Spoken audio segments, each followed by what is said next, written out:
dibarengi jerit lan tangis rawuh bunga merwata sukma.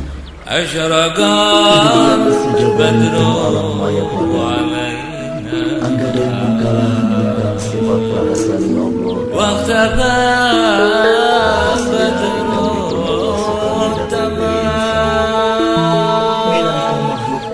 mithla husni ma ra'ayna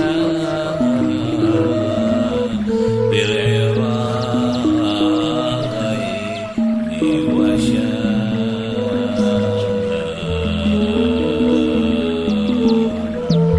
Sunan Kalijaga adalah seorang wali dari suku Jawa asli.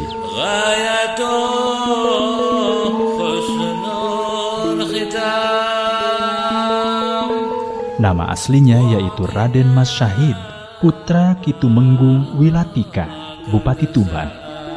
Sementara sumber riwayat mengatakan bahwa nama lengkap ayah Sunan Kalijaga ialah Raden Sahur Tumenggung Wilatika.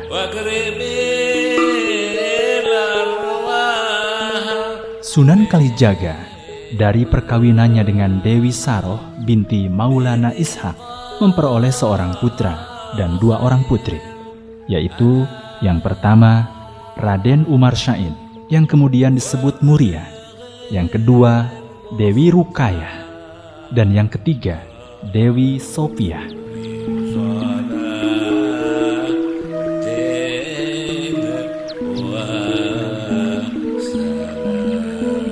Sunan Kalijaga termasuk 9 orang wali yang bekerja keras dan tanpa kenal lelah menyebarkan agama Islam di kalangan penduduk Jawa yang ketika itu pada umumnya masih beragama Hindu dan Buddha, atau dua-duanya, yaitu Siwa Buddha.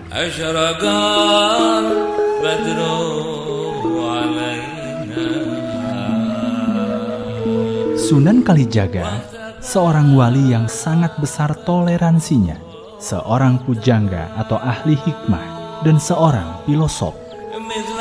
Dalam dakwahnya, Sunan Kalijaga tidak terbatas pada daerah tertentu. Seorang penulis Belanda menyebutnya Reizen Mubalik atau mubalik keliling.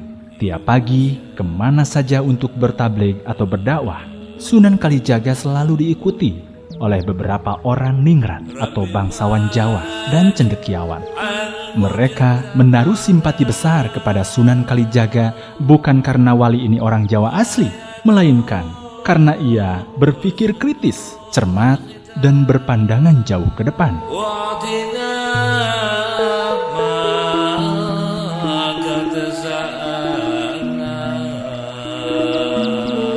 Di antara wali Songo, Sunan Kalijaga termasuk wali yang sangat dihormati dan disegani. Selain itu, ia juga seorang wali dan sekaligus seorang pujangga, berprakarsa menciptakan cara-cara untuk memperlancar dakwahnya. Sunan Kalijagalah yang memasukkan unsur-unsur dan pandangan-pandangan Islam ke dalam cerita-cerita wayang.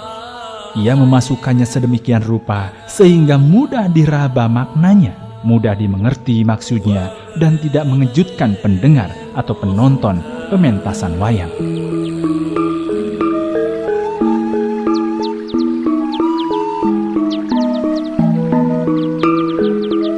Sunan Kalijaga mahir memasukkan warna keislaman ke dalam seni musik Jawa atau gending dan gamelan, dan pandai pula memberi corak Islam kepada beberapa adat istiadat penduduk Jawa yang pada masa itu masih banyak dihayati oleh masyarakat sebagai warisan dari Hinduisme dan Buddhaisme atau agama Siwa Buddha. Tampaknya Sunan Kalijaga berpedoman kepada prinsip alon-alon waton kelakon atau perlahan-lahan asalkan tercapai tujuan. Demikianlah cara Sunan Kalijaga dalam perjuangan mengatasi kepercayaan lama dan sisa-sisanya yang masih melekat pada adat kebiasaan penduduk.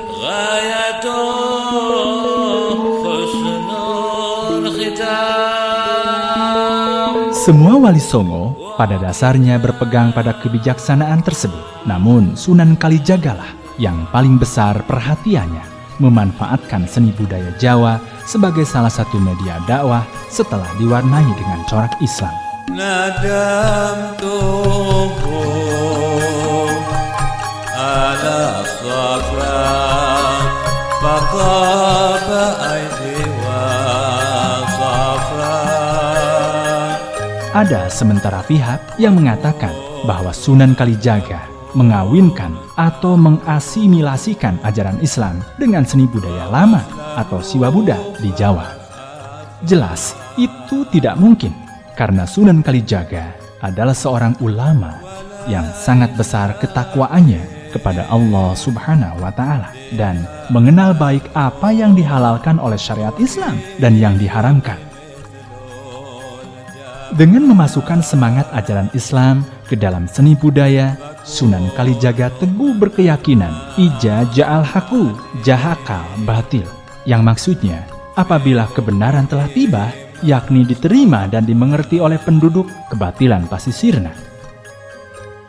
Sama halnya dengan para wali yang lain, Sunan Kalijaga pun tidak hanya melaksanakan dakwah bil akwal atau dakwah memberi pengertian dengan ucapan dan kata-kata, tetapi juga melaksanakan dakwah bil hal atau dakwah dengan amal perbuatan konkret, menjadikan dirinya sendiri sebagai contoh dan suri toladan. Ia mengenal baik cara berpikir dan adat kebiasaan masyarakat Jawa karena ia sendiri orang Jawa, lahir dan dibesarkan di tengah masyarakat Jawa. Lillahi khairun sadiqun ahadu ala wafa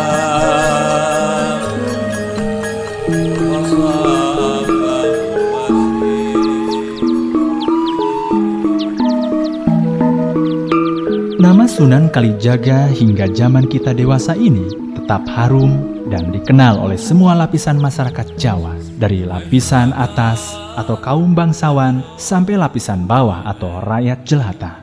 Itu membuktikan bahwa Sunan Kalijaga adalah seorang besar jiwanya dan besar jasanya.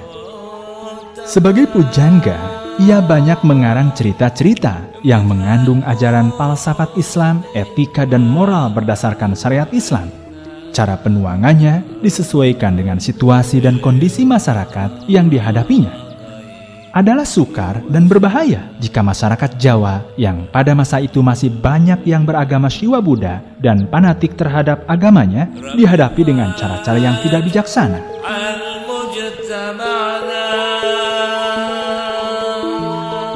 Sama halnya dengan para wali yang lain, Sunan Kalijaga mengetahui benar bahwa rakyat Majapahit masih belum dapat meninggalkan kesenian dan kebudayaan mereka. Masih banyak sekali yang menggemari pertunjukan wayang dan upacara keramaian lainnya yang bersemangat ajaran agama Siwa Buddha. Untuk mengislamkan masyarakat Jawa yang masih demikian itu, para wali dalam musyawarah menyetujui usul Sunan Kalijaga tentang cara-cara yang perlu ditempuh. Antara lain adalah memanfaatkan kesenian dan kebudayaan Jawa sebagai media dakwah. Sunan Kalijaga sendiri, meskipun bukan penggemar kesenian, namun ia menguasai dengan baik ilmu karawitan atau gending-gending dan lagu Jawa, termasuk teori musik gamelan. Dipesanlah olehnya serancak atau seperangkat gamelan dari seorang empu terkenal. Gamelan itu diberi nama Kiai Sekati, kemudian ditempatkan di serambi Masjid Demak.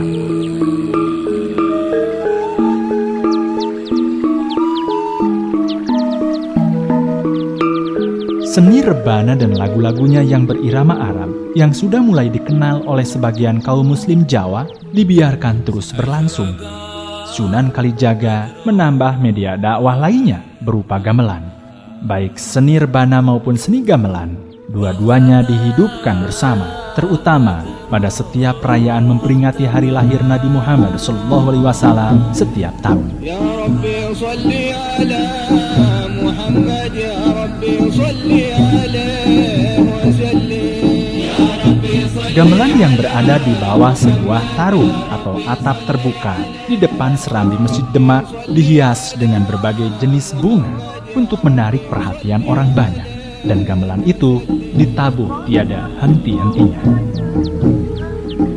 ربي فاجعل مجتمعنا. Dalam kesempatan peringatan Maulid Nabi itulah, para wali yang hadir secara bergantian menyampaikan nasihat-nasihat dan wejangan untuk menambah pengertian masyarakat tentang Islam dan ajaran-ajarannya. Masing-masing berbicara dengan bahasa lembut dan menarik. Rahasia ingkang dipun Allah sukani datang dari insan, minangka makhluk sempurna. Semua pengunjung dibolehkan masuk ke dalam masjid dengan syarat harus berwudu terlebih dahulu pada sebuah kolam yang telah disediakan dekat pintu gerbang masjid. Harta, tahta, wanodia. Pintu gerbang ini disebut dengan nama Gapura, asal dari bahasa Arab Gafura yang bermakna ampunan. Tegasnya ialah siapa yang telah berwudu kemudian turut sholat berjamaah di dalam masjid, ia memperoleh ampunan atas segala dosanya. Demikian salah satu cara yang ditempuh oleh Sunan Kalijaga dalam dakwahnya menyebarkan agama Islam di kalangan penduduk.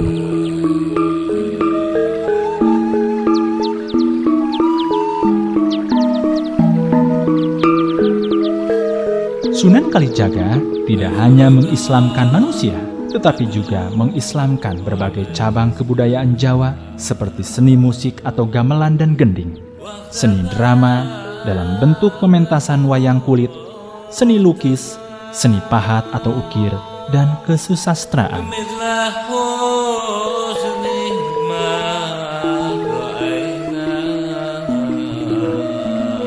Pada masa kejayaan Majapahit, banyak corak batik diberi motif burung beraneka bentuk dan warna. Sunan Kalijaga sungguh pandai dalam menciptakan makna kata yang berasal dari bahasa Jawa kuno atau Kawi, sehingga bermakna menurut tuntunan agama Islam. Misalnya, burung dalam bahasa Kawi kukila. Oleh Sunan Kalijaga, kata kukila diserasikan dengan kata kukila dalam bahasa Arab Islam yang bermakna ku, yaitu jagalah, dan kila, yaitu apa yang diucapkan. Dengan penyerasian itu, maka kata kukila atau kukila menjadi bermakna jagalah apa yang diucapkan, yaitu salah satu dari tuntunan agama Islam yang menghendaki agar setiap orang yang beriman menjaga baik-baik lidahnya, sebagaimana yang telah diwanti-wantikan oleh Rasulullah Shallallahu Alaihi Wasallam. Berbicaralah yang baik atau diam. Menjaga lidah juga berarti setia kepada janji dan lain sebagainya. Dengan memberi motif gambar burung pada seni lukis batik, Sunan Kalijaga membimbing pengertian kaum muslimin di Jawa khususnya agar berpakaian menghias diri dengan keutamaan akhlak, antara lain dengan menjaga lidah, tidak mencederai janji, dan seterusnya. Di bidang seni busana atau pakaian, Sunan Kalijaga juga menciptakan sebuah mode baju bagi kaum pria, yaitu mode yang terkenal dengan nama baju takwo. Mode yang terkenal hingga sekarang, khususnya di kalangan bangsawan Jawa itu, berasal dari kata baju takwa. Dalam bahasa Arab, takwa bermakna patuh, berbakti kepada Allah Subhanahu wa Ta'ala. Bentuk-bentuk tuntunan yang diwarnai corak simbolik itu bermaksud mendidik agar setiap orang beriman menghayati cara hidup menurut ajaran Islam, yaitu bertakwa kepada Allah Subhanahu wa Ta'ala dan bersikap baik terhadap sesama hamba Allah. Suatu prinsip hidup yang dalam peristilahan Al-Quran disebut hablum minallah wa hablum minanas, yaitu menjaga baik hubungan dengan Allah dan hubungan dengan sesama manusia. Rabbi faj'al mujtama'na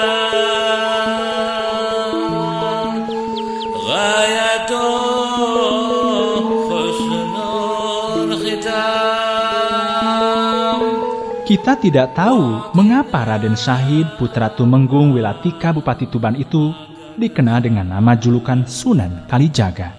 Mungkin karena kekeliruan mengucapkan huruf-huruf Kaf, Dod, dan Ja dalam abjad Arab. Lidah masyarakat Jawa yang tidak terlatih sejak kanak-kanak memang sukar mengucapkan huruf-huruf tersebut. Mereka banyak yang mengucapkan huruf Kaf dengan Kaf, mengucapkan huruf Dod dengan Lam atau L.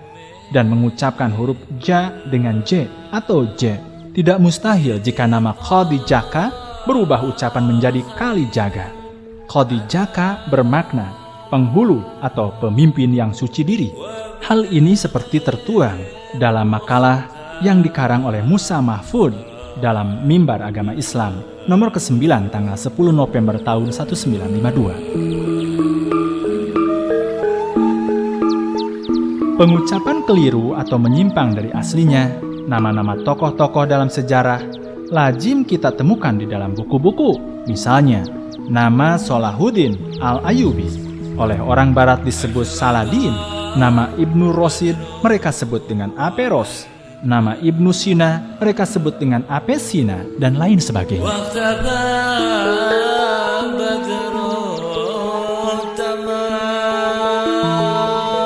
Menurut riwayat, konon Sunan Kalijaga dikaruniai panjang usia sehingga mengalami 3 masa kekuasaan, yaitu akhir masa kekuasaan Majapahit, masa kekuasaan Sultan Demak, dan masa kekuasaan Pajang. Ada sementara penulis yang mengatakan bahwa Sunan Kalijaga berdarah keturunan Arab yang berpuncak pada Abbas bin Abdul Muthalib bin Hashim dan seterusnya. Akan tetapi, konfirmasi seperti itu sukar diterima kebenarannya dan nama-nama yang disebutnya pun janggal. Dalam tulisan itu dikatakan Sunan Kalijaga adalah anak atau bin Tumenggung Wilatirto, Gubernur Jepara, bin Aryo Tejokusumo, Gubernur Tuban, bin Aryo Nembi, bin Lembu Suro, Gubernur Surabaya, bin Tejo Laku, Gubernur Majapahit, bin Abdurrahman Gelar Aryo Tejo, Gubernur Tuban, bin Hurames, bin Abdullah, bin Abbas, bin Abdullah, bin Ahmad, bin Jamal, bin Hasanuddin, bin Arifin, bin Ma'ruf, bin Abdullah, bin Mujakir, bin Wakis, bin Abdullah Jahar, bin Abbas, bin Abdul Muthalib, bin Hashim, dan seterusnya.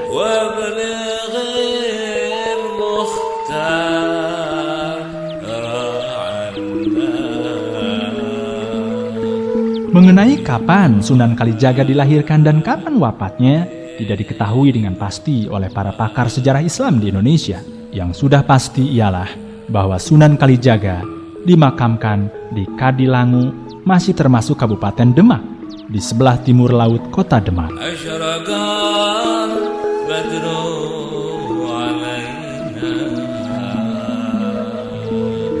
Adapun tentang nasab atau silsilah Sunan Kalijaga, terdapat perbedaan pendapat di kalangan para pakar sejarah Wali Songo. Sebagian mengatakan bahwa ia seorang dari suku Jawa asli. Selain itu, ada pula sebagian pakar sejarah yang menegaskan bahwa nama asli Sunan Kalijaga adalah Jainal Abidin. Ia putra Sunan Ampel, yaitu bersaudara dengan Sunan Derajat, Sunan Bonang, dan Sunan Kudus. Jika itu benar, maka Sunan Kalijaga bernasab atau bersilsilah sama dengan tiap wali saudara-saudaranya yang semuanya putra Sunan Ampel. Nasab silsilahnya pun sama pula dengan nasab silsilah ayahnya, yaitu Sunan Ampel atau Rahmatullah bin Ibrahim Jainal Akbar atau Ibrahim Asmoro, dan seterusnya. Dengan demikian, maka Sunan Kalijaga termasuk keturunan Ahlul Bait Rasulullah SAW atau yang lazim dikenal dengan kaum Alawiyin.